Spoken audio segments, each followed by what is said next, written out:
আপনি যদি একটি আপেলকে কাটতে কাটতে পরমাণুর সমান ছোপ করতে পারতেন, তবে সেই আপেলটি হতো পুরো পৃথিবীর সমান বড়। ভাবুন তো, এই অদৃশ্য পরমাণুর ভেতরে কি রহস্য লুকিয়ে আছে। প্রতিটি পরমাণুর কেন্দ্রে থাকে একটি নিউক্লিয়াস, যেখানে প্রোটন আর নিউট্রন ঠাসাঠাসি করে থাকে। আর তার চারপাশে মৌমাছির মতো প্রচণ্ড গতিতে ঘুরতে থাকে ইলেকট্রন। মজার ব্যাপার হল, একটি পরমাণুর 99.99% জায়গায় কিন্তু একদম ফাঁকা। প্রোটন হল পজিটিভ চার্জযুক্ত আর ইলেকট্রন নেগেটিভ।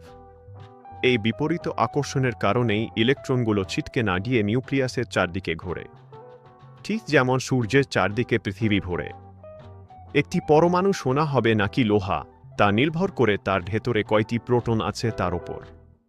প্রোটন সংখ্যা বদলে দিলেই বদলে যায় পুরো পদার্থের পরিচয়। এটাই মহাবিশ্বের আসল ম্যাজিক। আমরা সবাই আসলে নক্ষত্রের ধুলো বা পরমাণু দিয়ে তৈরি। বিজ্ঞানের এমন আরও রহস্য জানতে ফলো করুন মিসেলেনিয়াস।